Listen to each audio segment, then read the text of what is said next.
ভারত একচেটিয়া ভাবে আপনাকে ট্রান্সশিপমেন্ট বাতিল করে দিচ্ছে, আপনাকে বলছে যে এখানে স্থলবন্দর আমি ব্যবহার করতে দিব না। আমাদের হাতে কি কোনো কার্ড নাই যেটা আমি পাল্টা করতে পারি?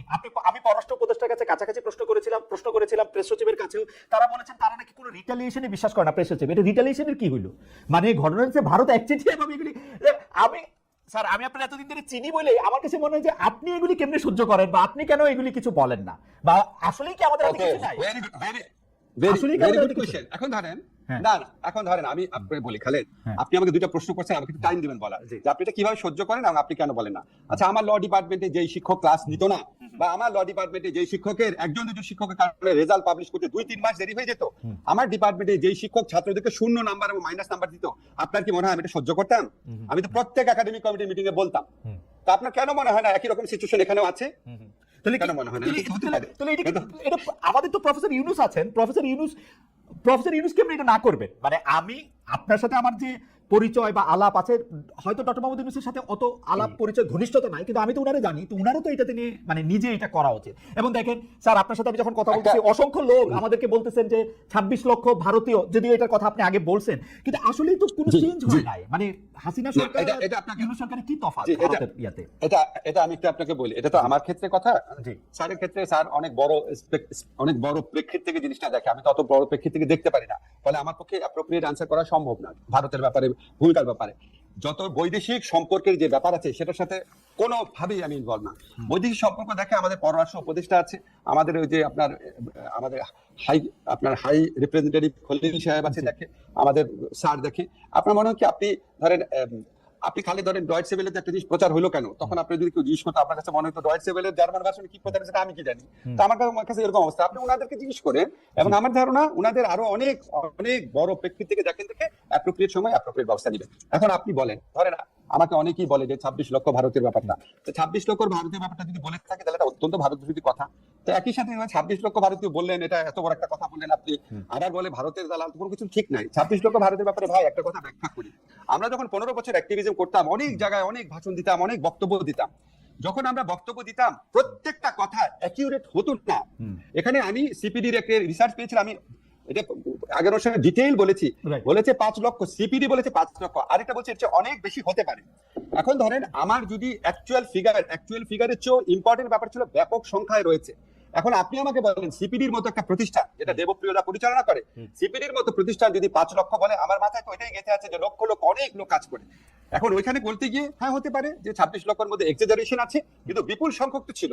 এখন বিপুল সংখ্যক ভারতীয় আপনার যারা চাকরি করতো, তারা 5 অগাস্ট থেকে 8 অগাস্টের মধ্যে চলে যায় নাই, এটা আপনাদেরকে কে বললো? ওই সিচুয়েশন থেকে যদি আওয়ামী লীগের, একটা সেকেন্ড ভাই, আওয়ামী লীগের যদি হাজার হাজার লোক চলে যেতে পারে, ভারতীয় লোক চলে যাওয়ার কথা না?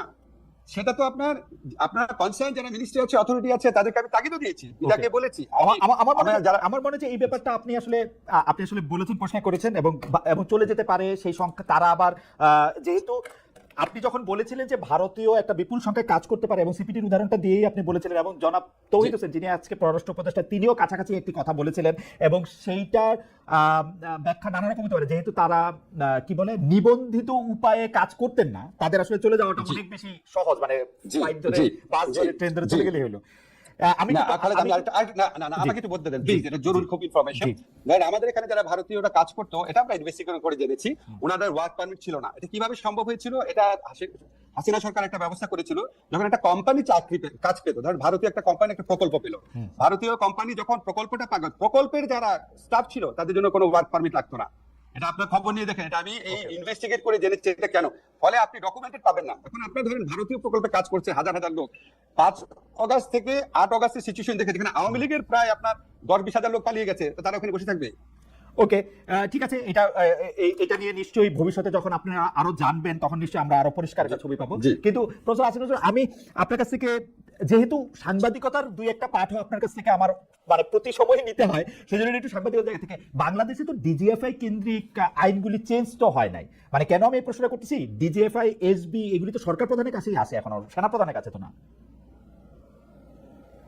মানে ডিজিএফআই তো না, সরকার প্রধানকে রিপোর্ট করে, ডিজিএফআই তো না সরকার প্রধানকে রিপোর্ট করে, সেনা প্রধানের কাছে রিপোর্ট করে না। রাইট। এখন আপনি ধরেন আমি আপনাকে একটু বলি, আপনি যেহেতু বলেছেন শুনে, আমাদেরকে বিভিন্ন সংস্কার কমিশনের প্রস্তাব এসেছিল, হ্যাঁ, হ্যাঁ। ওই প্রস্তাবগুলো আমরা ভাগ করে এই কাজটা আমি এবং আরো কয়েকজন মিলে করেছি।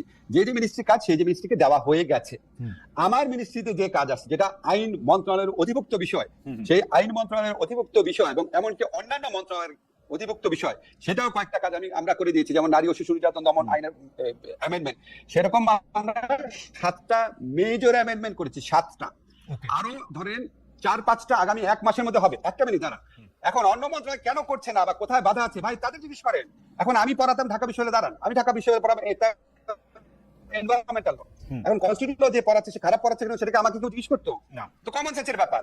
এখন আপনি ধরেন লিভারপুলের কোচ, লিভারপুল টিম খারাপ খেলছে, এখন আপনি এটা কি ম্যানচেস্টার ইউনাইটেড কোচকে জিজ্ঞেস করেন ভাই লিভারপুল খারাপ খেলতেছে কেন, তাদের জিজ্ঞেস করেন? না না না, প্রফেসর নজরুল, আমার প্রশ্নটা আসলে এটা না, মানে আমার একটু এইটাও একটু পরিষ্কার হওয়ার দরকার ছিল যে এই সরকারের সময় কোনো চেঞ্জ আসছে কিনা, যাতে director general of forces intelligence এখন সরকার প্রধানকে রিপোর্ট না করে আর কাউকে রিপোর্ট করে কিনা।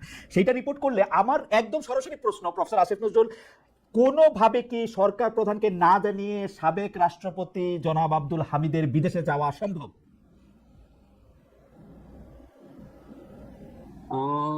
সম্ভব।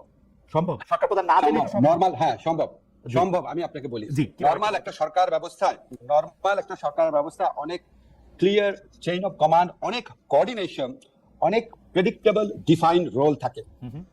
আমাদের মতো একটা সরকারে এই জিনিসগুলোর কিছুটা ঘাটতি থাকা স্বাভাবিক, অস্বাভাবিক না। আপনি বিপ্লবোত্তর বা গণ অভ্যুত্থান উত্তর যে কোনো সরকার ব্যবস্থার মধ্যে এটার ছায়া দেখবেন। আপনি দেখবেন বাংলাদেশ স্বাধীন হওয়ার পর যে সরকার গঠিত হয়েছিল সেখানেও কিন্তু অনেক আক্ষেপ থাকতো।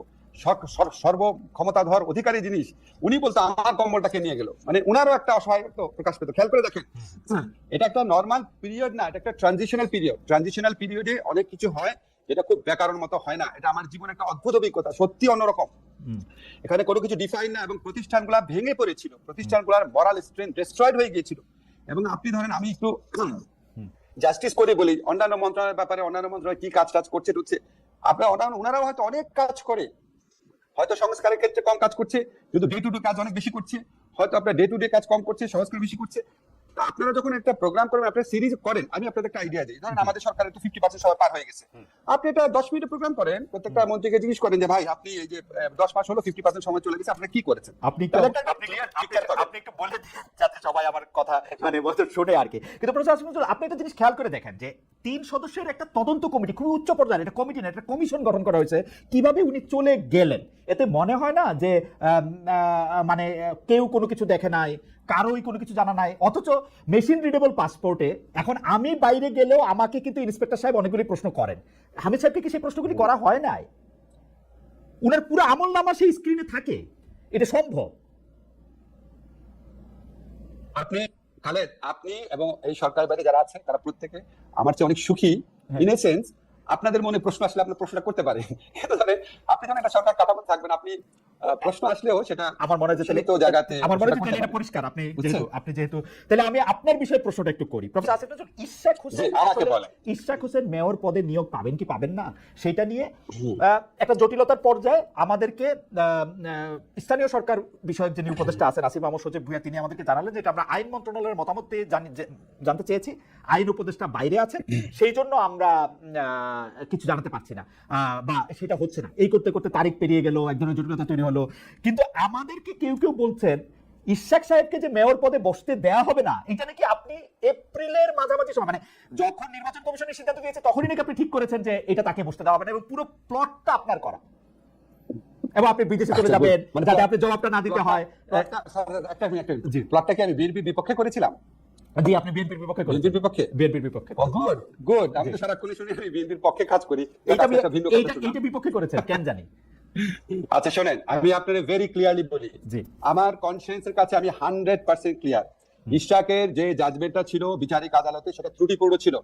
আমাদের হাইকোর্টের জাজমেন্ট আছে, ইলেকশন পিটিশন হচ্ছে কোয়াসি সিভিল ম্যাটারে পিটিশন চেঞ্জ করা যায় না। এই যে রায়টা, এই রায়টা রিপোর্টেড না, সেই জন্য অনেকের হয়তো নজরে পড়ে না। রিপোর্টেড কেস সবার নজরে পড়ে। এখন বিচারিক আদালত যখন এই রায়টা দিয়েছে, রায়টা ত্রুটিপূর্ণ ছিল, কারণ ইশরাক সাহেব উনি প্লেন চেঞ্জ করেছিলেন। এখন প্লেন চেঞ্জ করে প্রথমে উনি নির্বাচন বাতিল চেয়েছেন, পরে প্লেন চেঞ্জ করে উনি ওনাকে নির্বাচিত করতে বলেছেন। এখন যখন এরকম সিচুয়েশন হয়েছে, তখন অবভিয়াসলি এখানে একটা পক্ষ ছিল নির্বাচন কমিশন। নির্বাচন কমিশন একটা সাংবিধানিক প্রতিষ্ঠান। নির্বাচন কমিশনের উচিত ছিল এটা আপিল করা। নির্বাচন কমিশন এটা আমার উপর ঠেলে দিয়েছে। মানে আমি এতই কাঁচা প্লেয়ার যে সে তার দায়িত্ব পালন করবে না, শিল্ড হিসাবে আমি কাজ করব? এটা নির্বাচন কমিশনের সাংবিধানিক দায়িত্ব ছিল, এটা প্রধান বিচারপতির নেতৃত্বে আপিলের ডিভিশনে বলেছে। তো উনি ওনার দায়িত্ব পালন না করার শিল্ড হিসাবে আমাকে ব্যবহার করতে চেয়েছে। আমি কোনো রিপ্লাই দেই নাই, কারণ এটা আপনার দায়িত্ব, আপনার দায়িত্ব আপনি পালন করবেন। এখন আমি বললাম কি যে আমি ঢাকার জেলা জজকে কি পরিবর্তন করব, এটা আমি সমাজ কল্যাণ মন্ত্রী শারমিনা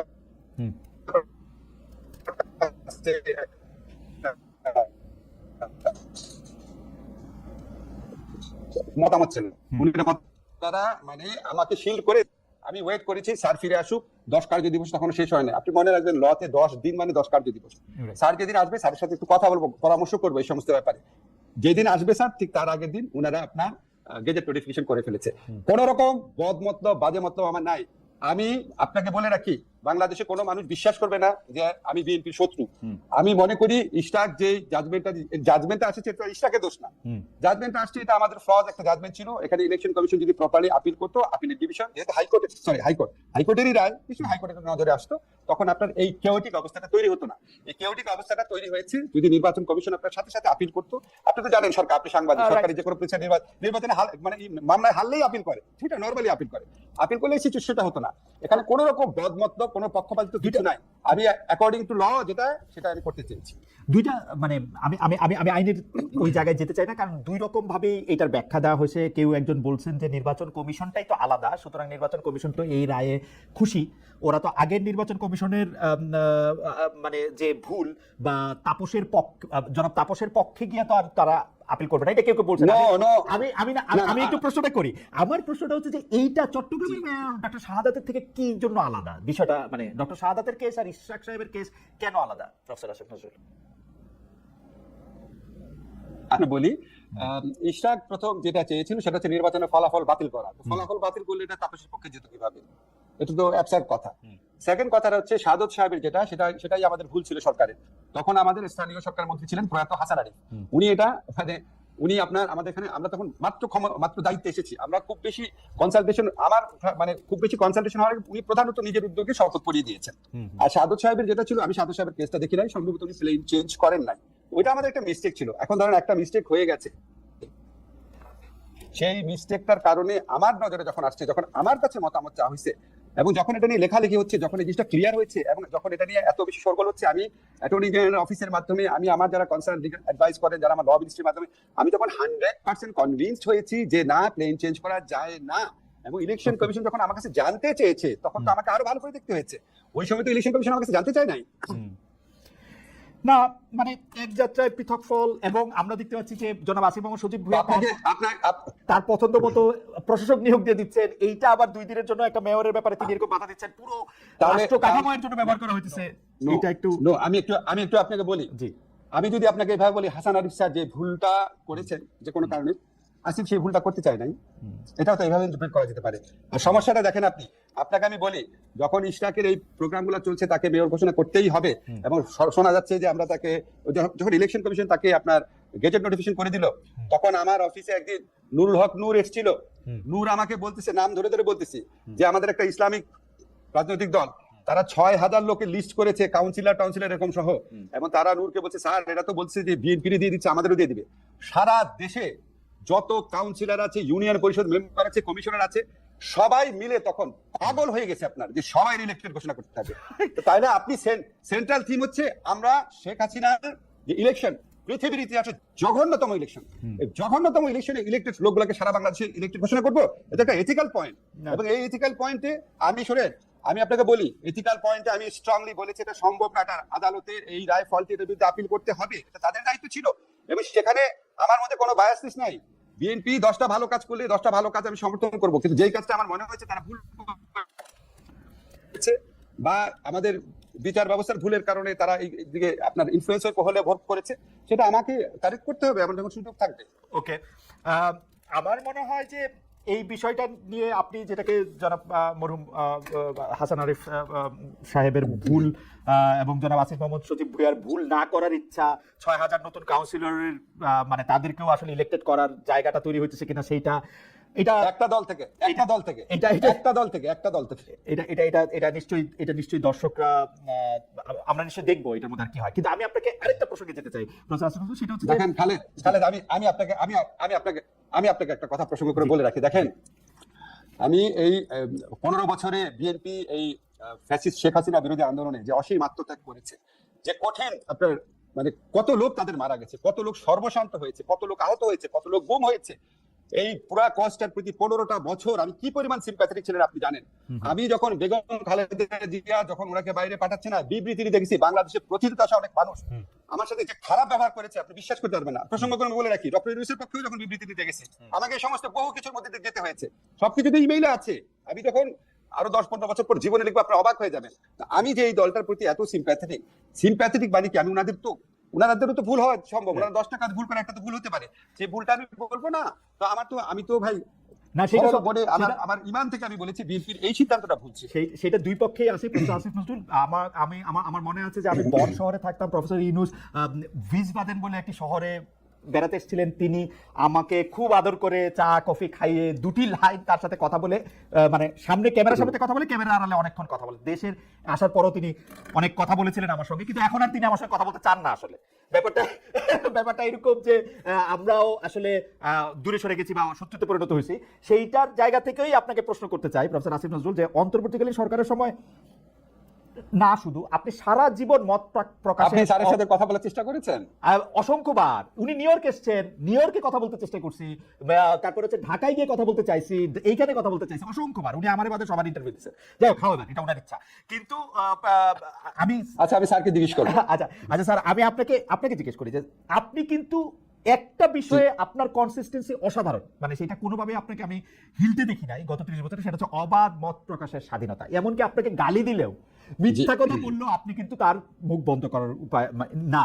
কিন্তু আমরা কিন্তু এই যে দেখতেছি যে একজন ইউটিউবার গুম হয়েছে কিনা এই আলোচনার মধ্যে জানা গেল তিনি 2 মাস ধরে গ্রেপ্তার। সাব্বির না কি নাম, তিনি জননিরাপদ সাব্বির নাম, সরি আমি সাব্বির না কি নাম না, তিনি নাম হচ্ছে মোহাম্মদ সাব্বির সরকার।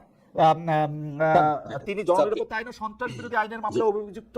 বিগত আমলে প্রণীত এইসব আইন দিয়ে একটা ইউটিউবারে প্রফেসর নজরুল, মানে আমার আর কিছু বলার নাই। মানে আপনি মানে আমার খালি মনে হয় যে আপনি কিভাবে এগুলি মানে সহ্য করেন, বা মানে এটা কেমনে এটা সম্ভব আপনারা থাকতে। আমি আপনাকে খালেদ বলি, একটা কথা হচ্ছে কি, আমাদের এই আমলে মত প্রকাশের যে স্বাধীনতা আছে, আপনি বিশ্বাস করেন আমি অনেস্টলি বলি বাংলাদেশে কোনো আমলে এটা ছিল না। আপনি শুধু আমার ক্ষেত্রে দেখেন, আমার ক্ষেত্রে কত মিথ্যাচার, কত জঘন্য চরিত্র হননকারী কথা বাংলাদেশের প্রচলিত যতগুলো আইন আছে, পেনাল কোড বলেন, সন্ত্রাস দমন আইন বলেন, ডিজিটাল সিকিউরিটি অ্যাক্ট, কতগুলো আইনে মানে অপরাধযোগ্য ভাবে আমার সম্পর্কে চরিত্রহানি করা, মিথ্যা কথা, আমার নিরাপত্তা বিঘ্নিত করার মতো পরিস্থিতি সৃষ্টি করা হয়েছে। এর জন্য কি কেউ মামলা করেছে? আমাদের ইউনূস স্যারের বিরুদ্ধে করা হয়েছে, রেজওয়ানার বিরুদ্ধে করা হয়েছে, আমাদের সালাউদ্দিন স্যারের বিরুদ্ধে করা হয়েছে, কত উপদেষ্টার বিরুদ্ধে করা হয়েছে। এটার জন্য কি আমরা সরকার থেকে কোনো মামলা করেছি? আমরা করি নাই। এখন ধরেন জননিরাপত্তা প্রশ্নে যখন স্বরাষ্ট্র মন্ত্রণালয় এই জননিরাপত্তা নিয়ে ডিল করে, আমি আপনাকে অনেস্টলি বলি বাংলাদেশে এই মুহূর্তে সবচেয়ে কঠিন হচ্ছে স্বরাষ্ট্র মন্ত্রণালয় চালানো। আপনি জানেন আমরা একটা মানসিক শক্তির পুলিশ, ভমুর একটা ইনস্টিটিউশনে তাদেরকে কাজ করতে হচ্ছে। এই পুলিশের মধ্যে হয়তো 30 জনের অন্তরে এখনো বাকশাল, এই মধ্যে হয়তো 30 জন বিএনপি তারা বঞ্চিত, 20 জন হয়তো জামাত সেভাবে সে বঞ্চিত, এবং তাদের সে মরাল স্ট্রেংথ নাই। এগুলি সমস্ত কিছু নিয়ে জননিরাপত্তার প্রশ্ন এত বেশি প্রবলেম হয়ে যায়, মব কালচার এত বৃদ্ধি পেয়েছে, মানুষের মধ্যে তার স্বাধীনতা প্রকাশ শুধু না, স্বাধীনতা দিয়ে অন্যের স্বাধীনতাকে খর্ব করার প্রক্রিয়া বিভিন্ন গোষ্ঠীর মধ্যে এত বেশি বৃদ্ধি পেয়েছে, এত অ্যানার্কিস্ট গ্রুপ জন্ম নিয়েছে, এবং এদের বিরুদ্ধে ব্যবস্থা নেওয়া এত স্পর্শকাতর বিষয়ে পরিণত হয়েছে। এখানে সবকিছু ঠিক মতো করা যায় না। আর আপনি যেটা বলছেন আমার আত্মদহনের প্রশ্ন, যখন আপনি